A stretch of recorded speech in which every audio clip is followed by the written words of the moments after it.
So this is Knowsley Parkrun in Merseyside, doing it for the K. This is the start line up, and as you can see, there's not a toilet in sight. And here's the start of the race.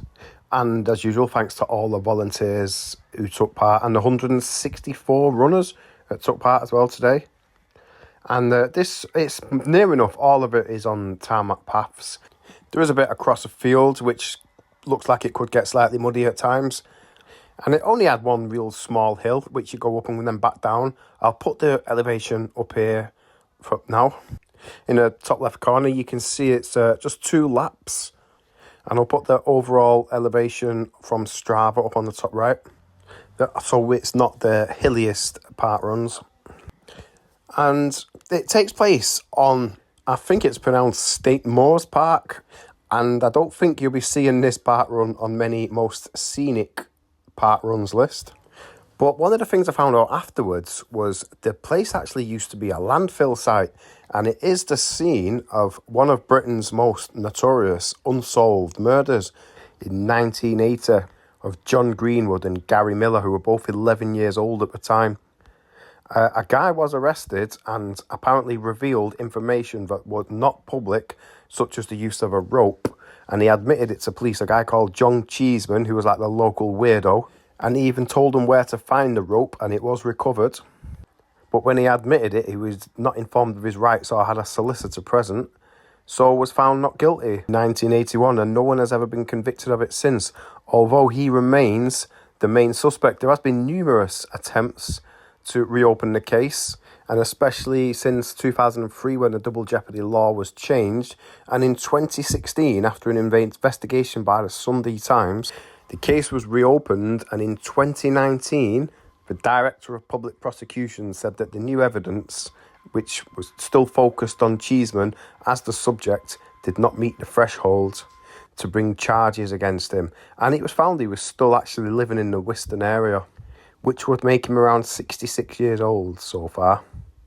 So this is the bit where you got an open green area here. I think I have a look around it. Yeah, I have a look. And this reminds me of one of those fields where, as kids, this part here, you just throw your jumpers down for goalposts and have a good game of football on here. And being in Merseyside, I'm assuming that's what a lot of kids do. There's a tent there. I looked at it there on the left. I'm not sure, who's been living in there or what's been going on there.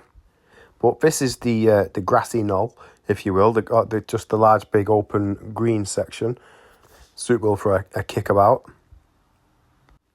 And I didn't see any cafe nearby, not unlike an official park run one. There's a few within walking distance. This is the muddy bit as well. I think this is downhill.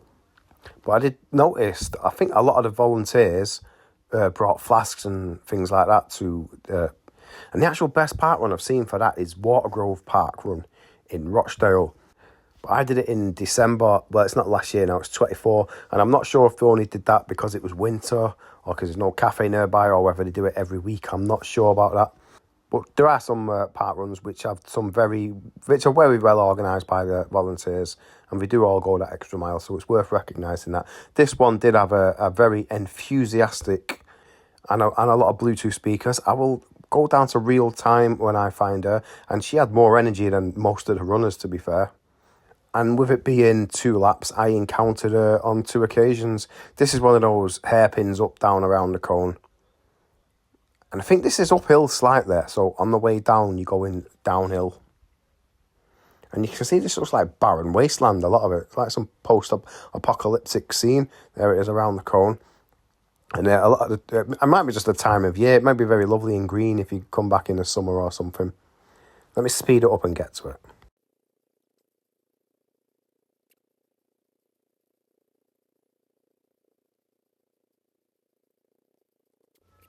There you go, it's coming up here now. You can hear it a mile off.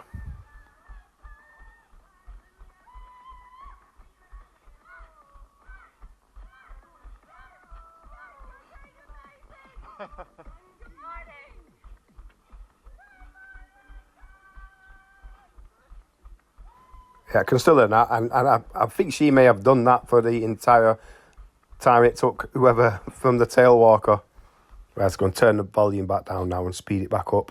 This is the slightly mud section, only a little bit, and I think this is the end of the first lap. or coming up to the end, and it does finish downhill this, which was really good for a sprint finish. And we're not coming up to the finish actually there. It's just that a few people in front with pink t-shirts on, and it looks like a collection of volunteers who are at the finish line collecting your tokens and stuff like that.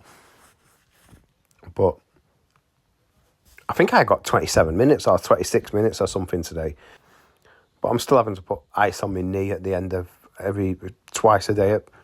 I may be pushing it back from injury a little bit too soon, but I'm determined to get this alphabet done. I think I've got 12 or 13 letters left, and this was the first K. There's also Kew Gardens in Southport if you're from the northwest. Right, this is the first lap because that's the beginning. That's where all the volunteers are, and you can see the finish line here. So I'll just speed up the video, and then because you've seen the first lap, it's 2 laps. So I'll just speed it up, but I will slow it down and put the volume back on when we get to the enthusiastic marshal towards the end of the first lap. And the nearest Wetherspoons to it is over a mile away in Prescott, which I did happen to go. And I've done way more Wetherspoons now than Parkruns. It's Wetherspoons 58, Parkrun 36. And I can't think of anything else left to say. Here we go, I'll just slow it down into real time and I'll put the volume back on.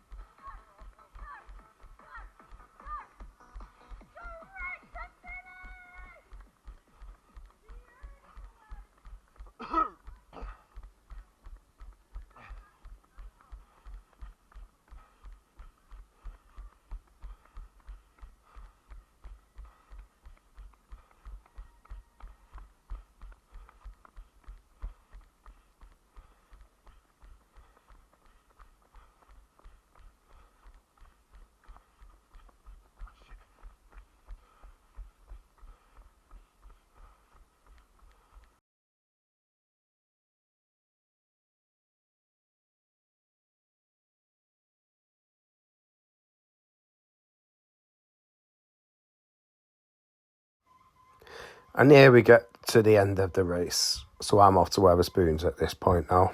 And then I'm off to watch the Manchester Derby. So I will see you next week when I continue my alphabet. I think it's in 2 or 3 weeks. I'm at Delamere Forest. I'm looking forward to that one.